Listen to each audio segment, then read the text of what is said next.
Just been meeting with Scottish Power about 2 hours because they want to move some poles over there where they go across the ditch. But where they wanted to move, it was going to be in my way, and it meant it's going to be in the neighbour's way. So we were like, well, why don't you follow the road line and bury it? So anyway, that's what they're going to do by the looks of things, which is good. It's going to get the poles out the way because I think it's £6 a year from being in the way, which is scandalous. Anyway, I'm in the field of OSR now, and I want to show you something. So it's about 2 foot tall. Is the clover in it? So you get flowering now, which is good. And there's the OSR on the bottom. Well, the good thing is, if you look across, it's disguising it from the pigeons, and the pigeons haven't moved in because the clover's in, makes the wings wet perhaps. But the OSR's in the bottom, doing okay, and this clover's now fixing nitrogen. So hopefully it means we can cut back on the nitrogen that we put on the OSR in the summer. Problem is, it looks a mess, but underneath there's a nice story. But never judge a book by its cover. Yeah, I met them up at Brookhouse, looking at the electric poles. Anyway, Mark's here just doing a little bit of touching up with the painting. Needs a little bit of maintenance to keep on top of things. Quick pit stop at the paint place to pick some paint up for the painter. Now I know what that's for. It's just that ridge. Doesn't seem to fit and square, but hopefully that should keep him in place. This company's here wrapping the tractor for the police. So let's go and have a look. So that's what it's going to look like. This is what it currently looks like.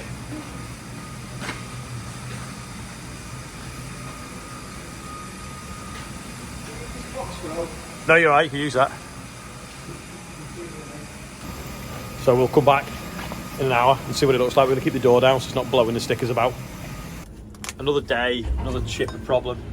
Got a core plug gone on the engine. I don't know whether it's that one there where Rob's put that rag in. That was with the electric board, but yeah, it's leaking coolant. We need to put a core plug in. It's just like a metal cap that knocks in the engine. But it's Imperial and we can't get one till tomorrow because it's got an American engine, which has been a Cat engine. Obviously we've got that new chemical stored, it's still sat in the low loader, so I was just weighing up whether I could fit it in the gap behind, hold on. That gap basically there, and keep the water tank in the same place. Fortunately it won't really fit, so I might put it here along there and then move the water tank over and then obviously scrap that one. But it's only like 5 foot wide, so it'll actually only take up this little bit of space here where this bale spike is and that bit of insulation we've got left over. But it's bright blue and everything else is green, so we either paint it green or we put it there temporary and then paint it in the summer. Maybe, I don't know. Or we it's quite damp weather for painting. He says that as he's got someone painting the window frames up at the house. But painting cold metal isn't very easy in this weather because it can obviously get damp from condensation. Or we're back in the workshop, painting the workshop, but it take up a bit of space in the workshop and we've got a major tidy up. We're going to tidy up a bit now just so we can get some tractors in for doing the tractor run. That's better. Thought I'd wiped it, but I must have wiped the microphone. Yeah, we're going to make some room in here. We're going to service the transmission on the Xerion, get that one ready first. Mini Merlo job, moving the pallets out of the way. We're going to unload it now. We'll put that insulation inside it so it looks tidier. Is that like the biggest thing that you can pick up with a little Merlo?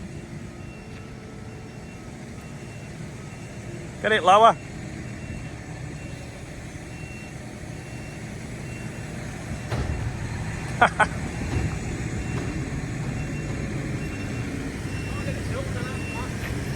It's pretty much back, isn't it?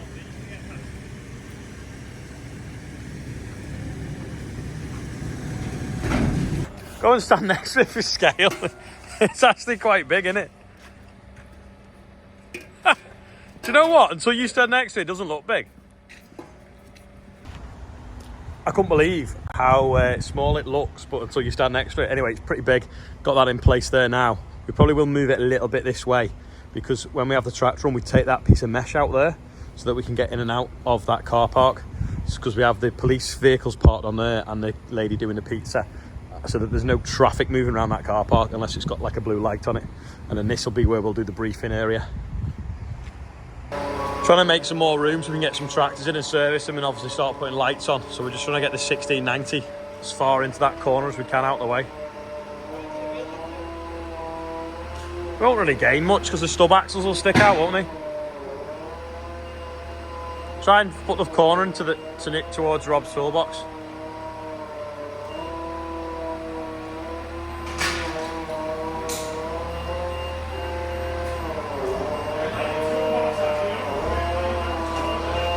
Watch that toolbox. Whoa! What are wheels? What are wheels? Some big wheel here. No. It's going. It don't matter if it touches that racking because we can use this. We stand on the weights.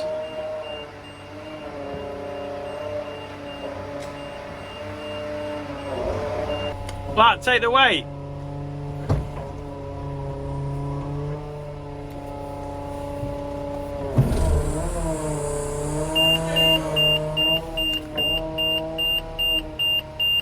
Oh, it's bleeping at me.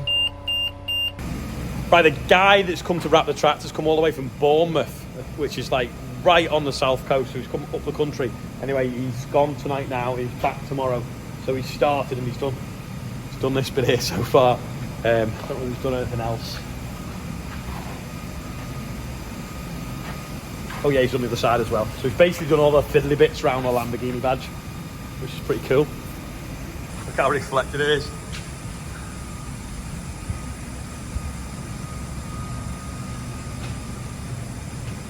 It's been fiddly, so that's what he's aiming for. If you take a picture close enough up, you just see the Lamborghini badge and the chevron pattern or the Battenberg pattern, and people all wonder what's going on. Henry and Ian are flat out packing things in here. We've got them back in stock, and the other ones. Was it them that kind that's just come in as well, or the yellow ones? There's a few navy orange, navy pink, 12 and 16 are going in a minute. And the rest are polos. Oh, right. There's navy grey tomorrow and navy orange maybe next week. There we go. He doesn't want to be on camera, so we'll hide him. But here's the polo shirts as well that are back in stock. But not for long, because there's not a penny left in that box. Joe's been using our low loader to move the digger, so he's just brought the low loader back now. Joe works for Nick. That's Nick's class tractor, not ours. Everyone keeps asking what it's doing. Anyway, our class tractor is here, and the battery's flat because we've got to turn the isolator off. We need to work out what's going on. I'm hoping that's too small. We thought we had an Anderson couple on there to plug into to jump pack it, but it's too small. Where's them jump leads gone? Yeah, we had this, so we thought we could have plugged it in Andrew's tractor, but it's a slightly smaller size. But it's got two small batteries there, and there must be a slight drain on it. Well, it is actually, the radio stays on, so I'm going to jump start and get in the workshop ready. But you can put jump leads onto here.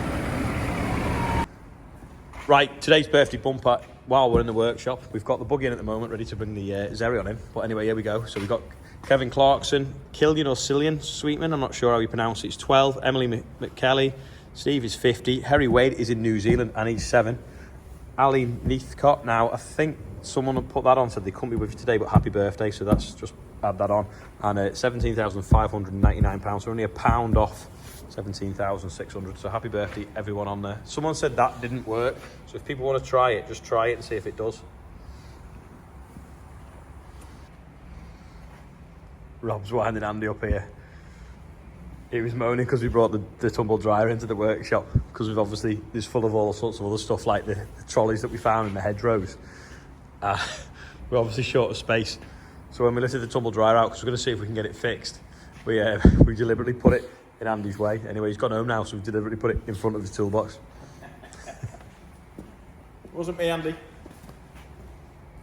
Got the jump leads now off that onto here, left it on for a few minutes, started up hopefully now.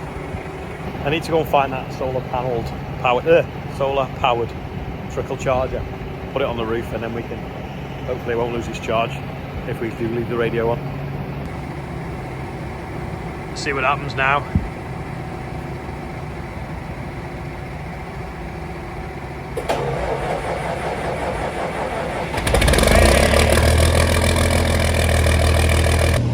So it may look like there's loads of space, but it won't be in a minute.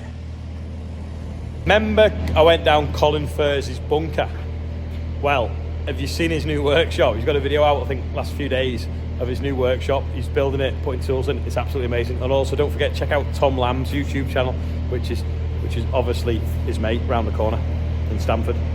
We're going to put the exhaust back on it anyway because it is too loud.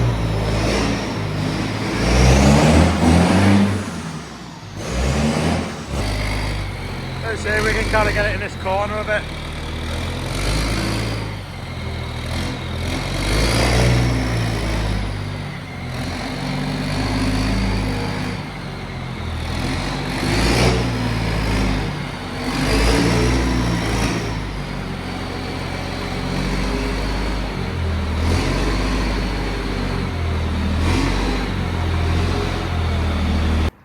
If anyone is ever thinking of organising a tractor run, don't bother. You would not believe the stress and the hassle. So we've got a police tractor in the other shed getting wrapped. We had an email off the police last week saying that we're happy to support the event.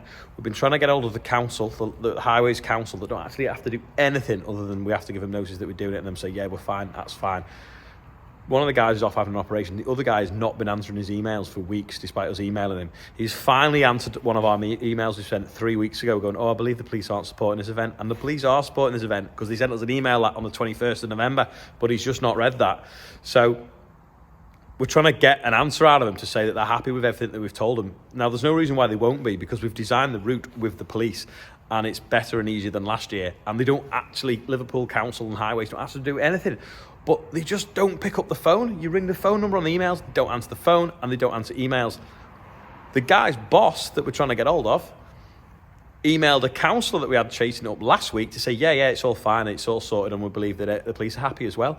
So if anyone knows anyone high up in Liverpool Highways Department, please ring them up tonight on the personal mobile and tell them to ring me tomorrow, because it's so frustrating trying to get hold of the right people that just don't seem to want to help. Anyway, our tractors are getting ready this week now. The tractors that people have been applying for places, we are full at the moment, but we have got a reserve list. We are hoping that the police might allow us a few more than not really more than last year, but we've basically stopped at 110, which is what we talked about, but we're going to see if we can stretch it to 120, because that's what we've put in our management plan, and that's kind of what they've agreed to. But I just want to check with the people that are actually driving the motorbikes that that's okay. So at the moment, just if you want a space, just email in and we'll put you on the reserve list, because also there's a few people that are a little bit flaky. In other words, yeah, we want to come on, we're going to pledge this much, but they haven't been on the Just Giving Them but left the money yet. So in which case people will get bumped that haven't left the donation, because it's got to be, we've got to sort of do it fair that those that want to come and have gone on and left the donation have definitely got a place. So far we're up to £4,000 as well, which is amazing. If you want to click this link here and donate even before we've left, you can do as well. But yeah, that's the Just Giving sort of QR code. But anyway, that is enough for me, and it's a bit of a rant of what's going on. I've also done some numbers as well, ranting, and I'll do a rant probably tomorrow about this, about how much we spend on importing food into the UK and how much we don't need to if we have a little bit of support from the government to push the farming economy forwards for a few years to be able to provide more food. But I can't fit in today's video, but I've got all the facts and figures, and we'll maybe talk about that tomorrow. Tomorrow night as well, we're doing a live video with AHDB, so I'll tell you about it again tomorrow, and you'll probably see some of the stream, but it's all going to be sent through AHDB's channel because it was too difficult last time trying to film on everyone's phones. But anyway, thanks for watching today. Another rant at the end, and I'll see you tomorrow.